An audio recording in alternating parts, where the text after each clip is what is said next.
We will never forget those we lost on September 11th, 2001.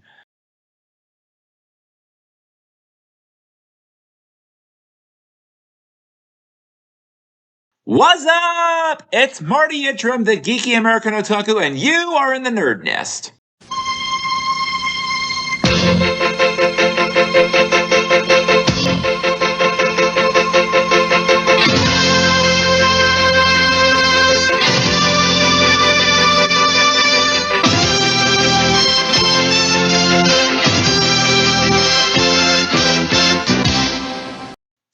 As you can see, I've decided to give myself a little bit of a new look.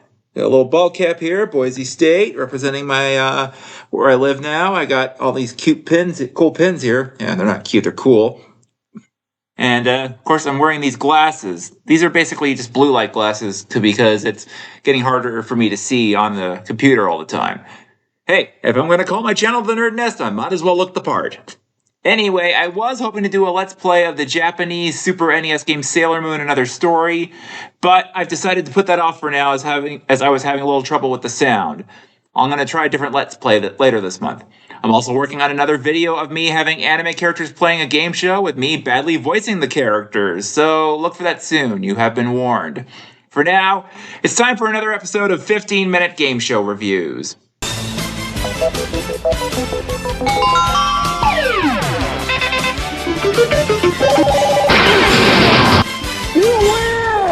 This review was one of the results of a poll I did way back in February, and it was actually the number 2 result. I've done 3 of those 4 in the past poll, and this is the last one. It's time to travel back to my birth year, 1983, no less, and we're going to talk about a short-lived but fun favorite of game show fans, Hitman. 1/2 hour from now, you'll know enough about dancing great Gene Kelly and Vice Presidents of the United States to win $10,000 in cash if you were a contestant on Hitman. And now here's the host of Hitman, Peter Tomarken. Hey, thank you, Rob, Ronnie, and hi, everybody. Welcome to Hitman. And once again, we're going to make you experts on 2 subjects just like we did last time. One of 3 game shows to premiere on the same day, this is one of the 2 that unfortunately was gone after just 13 weeks. However, it was still unique and fun in many ways. Hitman premiered on NBC on January 3rd, 1983, and it ran until April 1st of that year. The other game shows that premiered on that day were Just Men, hosted by Betty White, and Sale of the Century, hosted by Jim Perry. Just Men ended the same day as Hitman did, although Betty would later become the first woman to win an Emmy for Outstanding Game Show Host. Sale of the Century, of course, stayed on NBC until March of 1989. Hitman was created by Jay Wolpert. Born in the Bronx, New York in 1942, Jay was a champion on the original Jeopardy with Art Fleming in 1969 and began his game show producing career alongside Dan Enright, and he worked at Chuck Barris Productions and Mark Goodson Bill Todman Productions. While at the latter company, he was a producer on The Price is Right with Bob Barker from 1972 to 78 and created the original 1976-77 version of Double Dare starring Alex Trebek. In 1979, he formed his own production company, which produced several game shows that have become favorites among game show fans, such as Blackout, Rodeo Drive, Shopping Spree, and the infamous Wait Till You Have Kids. In 1993, he returned to Mark Goodson Productions and helped produce the short-lived New Price is Right in 1994, and served as the executive producer of the 1998 revival of Match Game, hosted by Michael Berger. He also served as a consultant on Who Wants to Be a Millionaire from 2015 to 16. And he was also a screenwriter for films, including the script for the 2002 version of The Count of Monte Cristo, and he received a writing credit for the Pirates of the Caribbean films. Jay Wolpert died in 2022 at age 79 from complications from Alzheimer's disease. The host was Peter Tomarken in his first network game show hosting credit. Coincidentally, he hosted a pilot for Rodeo Drive in 1980, though it wouldn't premiere until 1990 on Lifetime, and it was hosted by comedian Louise Duarte. Anyway, 5 months after Hitman was canceled, he would go on to host his most successful series, Press Your Luck, which ran from September 1983 to September 1986 on CBS, and he later hosted and produced Wipeout, which I previously reviewed on my channel, and then hosted the evening interactive games on the Game Show Network in its early years, and then hosted Paranoia on Fox Family Channel in 2000, which was his last hosting credit. Sadly, Peter and his wife died in a plane crash in 2006 at the age of 63. The announcer was Rod Roddy, who first gained fame as the narrator on the ABC sitcom Soap. This was his third game show announcing gig. His first, as we know, was on Jay Wolpert's previous series, Whew, followed by Battlestars on NBC with Alex Trebek more than a year earlier. He was also the original announcer on Love Connection starring Chuck Woolery from 1983 to 85 and again briefly in 1986. Another coincidence is that he was also the announcer on Press Your Luck, reuniting him with Peter after Hitman's cancellation.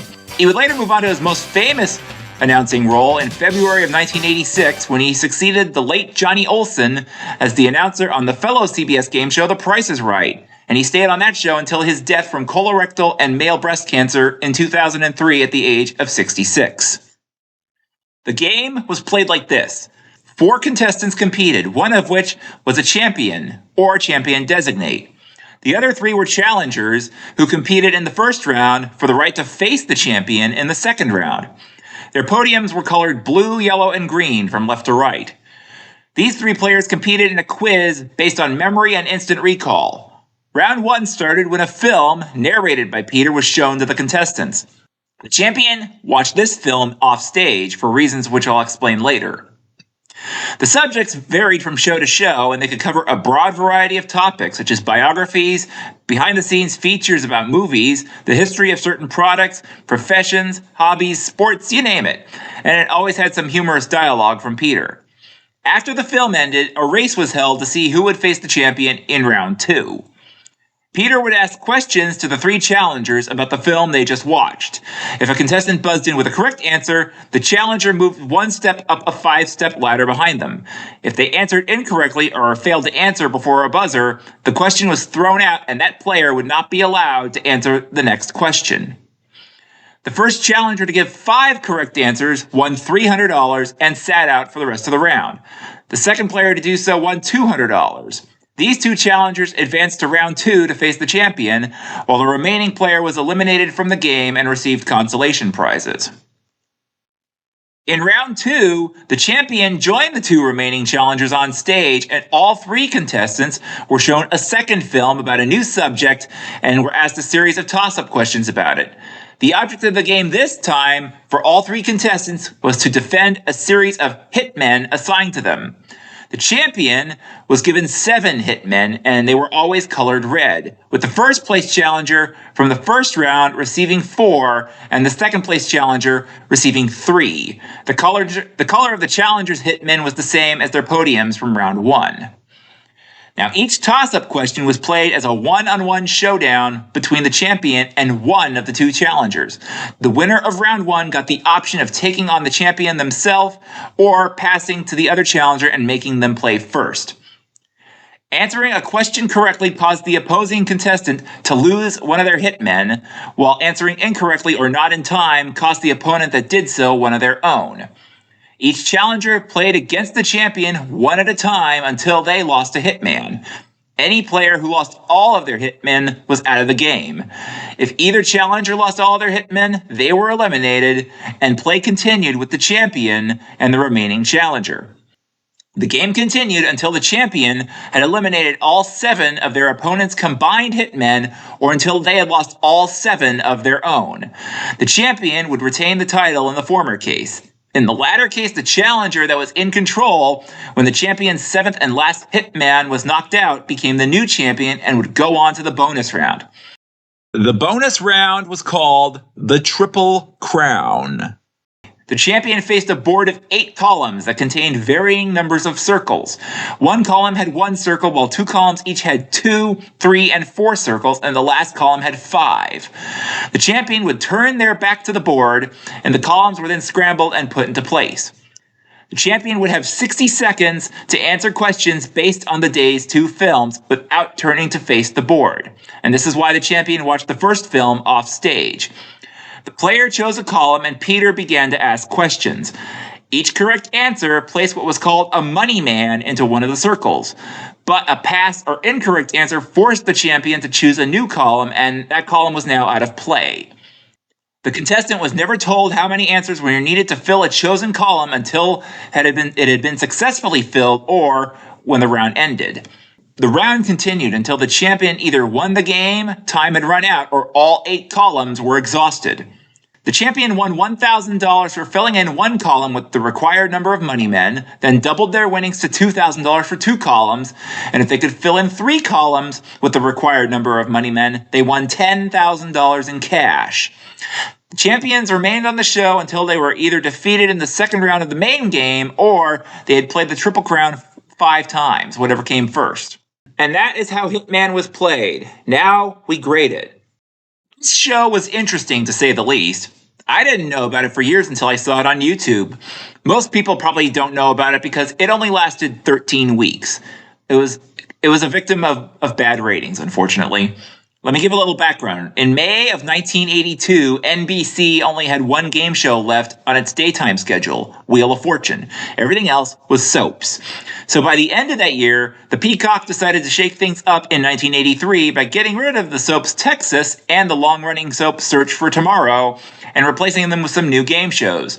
Sale of the Century was placed at 10:30 a.m. Eastern Time, Wheel moved to 11, Hitman aired right afterward at 11:30, and Just Men aired at noon.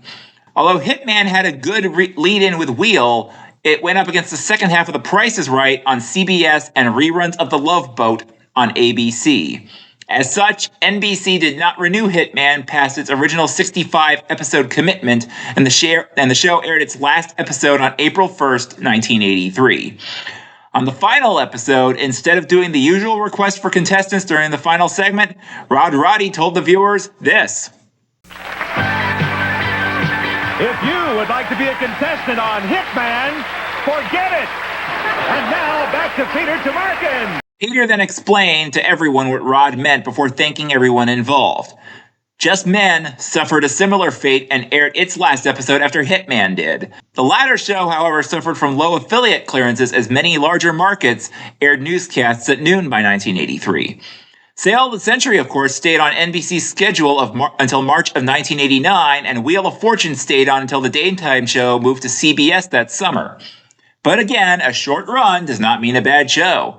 Hitman, well, it had an interesting concept in that it showed contestants the answers in advance by showing them a film about a certain subject, and then quizzed the contestants by having them rely on memory and instant recall. And they discussed a broad variety of subjects, pretty much everything, complete with the humor that was a staple of Jay Wolpert's game shows. Hitman was also unique as the challengers competed in round 1 for the right to play against the returning champion in round 2. I don't know of many other game shows where this was done, except on Scrabble in its first 2 years, where the winner of the crossword round played the champion in the Scrabble sprint before it became a self-contained half hour. The gameplay itself was simple enough for round 1, as it was simply to see who could move on to round 2.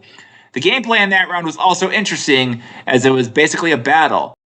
Heck, the Hitmen could basically be seen as the predecessors to Pokemon. Well, minus the flamethrowers and electric shocks and stuff. The only complaint I have with round 2 is that the champion battled one challenger at a time, and it meant that the other challenger might not even get a chance to play the champion if that challenger ended up going up against the odds and knocking out all 7 of the champion's hitmen. That's really the only beef I have. The bonus round was pretty simple. However, it was possible for the champion to exhaust all 8 columns before filling 3 of them with enough money men. But hey, a $10,000 prize can make it all worth the effort. And of course, Peter Tomarken was a great host. He was one of the more underrated game show hosts, and I don't think he got enough recognition during his life. He had that wit, humor, charisma, and leadership ability that he was able to perfect here, and when he did Press Your Luck just 5 months later, he had perfected it even more. Peter also had a really good rapport with Rod Roddy. And of course, they became even closer when they took on Press Your Luck and had to keep the whammy at bay. And of course, Rod Roddy would go on to become one of the best announcers of all time on The Price is Right. Anyway, Hitman was a great, if short-lived game show with a unique premise, and again, a show where a little knowledge can lead to a big payday. As such, the show gets a solid A. And now here's the part where we talk about how I'd revive the show if I had the chance. I wouldn't change too much about the show. However, since most game shows nowadays don't have returning champions, I would have it so all 4 contestants competed in round 1. A race would still be held to see who would play in round 2, but only 4 correct answers would be needed to cross the finish line as opposed to 5. When there were just 2 contestants left, the host would ask questions and there would be no penalty for a wrong answer. They just move on to the next one. The player who finished the race first would win $3,000. Second place finisher $2,000, and third place finisher $1,500. The player who was eliminated would still get $1,000 and a consolation prize. The second round would be a little different from the original series, simply to speed up the gameplay because we all know the networks have to cram 1,000 commercials down our throats. But I digress. Anyway, in round 2, all 3 contestants would each get 6 hitmen, and the questions were now toss-ups open to all 3 players.